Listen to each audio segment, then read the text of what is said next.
So, I'm smack dab in the middle of my first ever watch of How I Met Your Mother. And the reason why I'm saying this is so people can please extend me the courtesy and grace of not spoiling the show, especially because these videos are going to be me chronicling my in real time thoughts about the show and these characters as I'm watching along. For those who need the added context about why I'm making this particular video of Ted Mosby and why I personally think he's a con artist, well, I just finished watching season 1, episode 7, titled Matchmaker, and I do think if any episode is a character study on what makes Ted tick, at least at the start of the show, it's most certainly this one. Now, for those who've not watched the season recently and want a quick recap to joggle your memory, the episode basically follows Ted trying to find love via the science to be found in the matchmaking service that was brought to their collective attention by Robin interviewing said matchmaker. Barney does as Barney is wont to do and sees this as an opportunity to score a chance with, in his words, desperate women in search of love.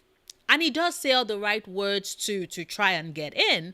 But in a moment I found particularly hilarious and satisfying, the matchmaker threatened to body his ass out of her office. Because as much as Barney tries, he really isn't as good as he thinks he is. Sleazy, yes he is. Slick, he most certainly is not.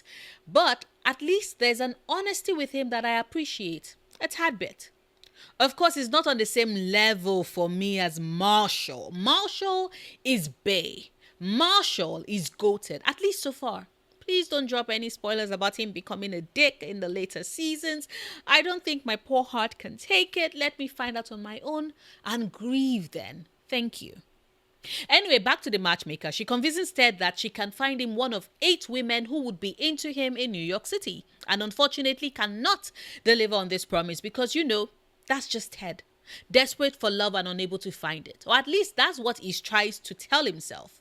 What do I mean by that? I would explain further on in the video. Because it's a pretty crucial bit to the con he's playing.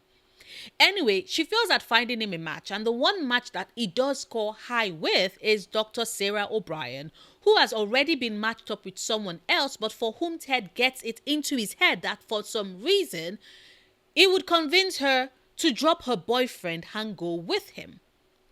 And so, Ted proceeds to do the most Ted-like thing. He shows up at her work to get his mole checked out because she's a dermatologist. They chat, he conveniently drops all the things that he knows she likes because he too likes them as well. He sneaks in and asks for a date. She informs him she's getting married that weekend. He tries his luck doesn't hold.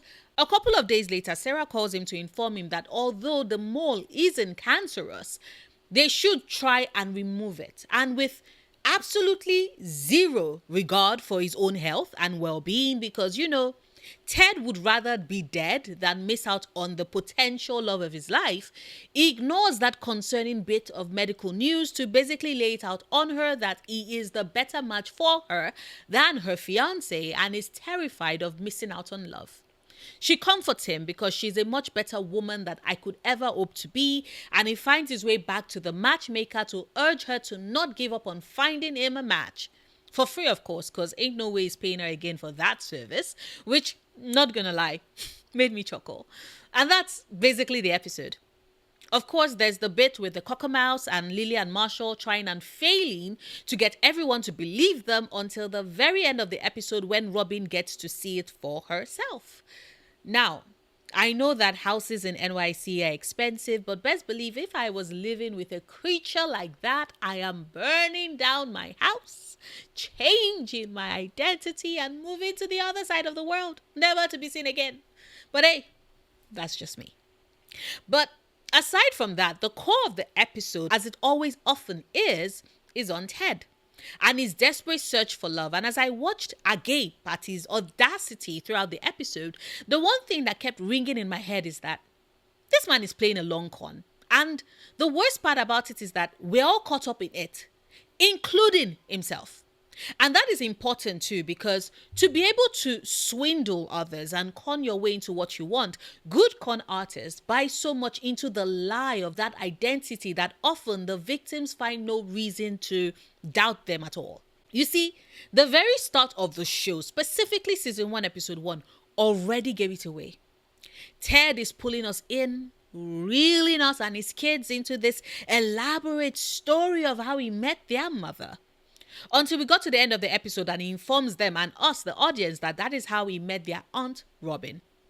And I kid you not, I was as exasperated as his kids, but then I realized as I continued to watch the first season that Ted never really does answer that question. He gives us a hook, lures us in with a good story, fleshes out his life and the lives of his friends, uses that as a basis to keep us invested in what he's saying, because ultimately he tricked us into caring enough to know how he met their damn mother. Now, if you're someone who's ever been caught in a multi-level marketing scheme, which I haven't been, thankfully, but my mother has, unfortunately, and she did lose money on that. The thing I noticed about her experience was how their goalposts kept shifting. The people who scammed her out of money just kept spinning this tale that often at the end of the day, when she got back home, she would realize that one, they told her absolutely nothing new, and two, she had no idea how any of what was said was connected to what she did want information on. It was a way to bamboozle her whilst they wasted her time and ultimately took away her money. And having this knowledge has prepared me for the fact that this is most likely how Ted Mosby, and by extension the show, intends to scam me, myself, and I that is currently watching it. It's 9 seasons long, and I just know that I am most likely not going to have the final confirmation on who said mother is until the last episode of the series, which, if my calculation is correct, is episode 208. And so for 207 episodes, Ted Mosby is stringing us, the audience, and his kids along on a wild story about how he met their mother. And we would only get that confirmation at the very end. And it wouldn't matter if it is an unsatisfying conclusion, if he'd met their mother back in episode 100, 50, 20, or even back in episode 1, because the entire basis of the con was to have us hooked and waiting on an answer for way longer than we would have otherwise. He already won. And another angle or aspect to said con is in Ted's desperation for the one, and how he thus approaches the women with this thinking in mind. Because you see, the one is this holy grail, this big prize that he's constantly desperately in need of, which he then dangles in front of the women and us, the audience / his listening kids, as the goal he desires. That's the goal he's pursuing. But something like that isn't quantifiable. You can't define it. You can't describe it. You can only feel it. And since he is the one feeling it, because mind you, he's all about finding the one, but never does he consider if he is in turn the one for the women, because ultimately their one doesn't matter. But because he is the one feeling it, it means that Ted, and only Ted, gets to determine for us when we've reached the finish line, which in turn means that Ted Mosby can continue to shift and move that goalpost as much as he can to wring as much of the attempted emotional connection he wants with these women for as long as he desires, so far as it's all in the service of getting the one. And we're stuck on this ride alongside him. And I do think that season 1, episode 7 really does capture this very well. Because we see his desperation to hold on to Sarah O'Brien and the 9.6 that is his connection to her, like she's some sort of Hail Mary, here to save him, utterly disregarding her 8.5 with her boyfriend, now fiancé. Ted Mosby wanted Sarah O'Brien to upend her entire life, break up her engagement to a fiancé she loves, all for the sake of the potential and possibility of a great match with him. He legit wants her to wreck something beautiful she has on the promise of a dream and a hope that he can potentially, maybe, possibly offer her, but cannot completely promise her. And this is important because he's already shown this back in episode 4, titled Return of the Shirt, where after he picks up an old shirt that he didn't like before but had now come to appreciating at the moment, decided to give his ex Natalie a call, a woman he had dumped 3 years prior over the phone on her birthday. Because he couldn't commit then, but now that he's ready to commit, now that he's searching for the one, he decides to get together with her again. She grudgingly forgives him and takes him back, and 3 weeks afterwards, Ted is convinced that she is not the one and breaks up with her, still on her birthday. And when she asks why, he can't really explain because true to what he said, it is ineffable.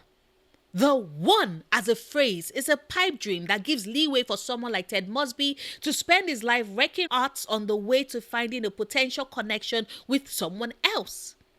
But to find that connection and see if what you're feeling is what you would feel towards the one, you need to get closer anyway. And what happens if they don't turn out to be the one?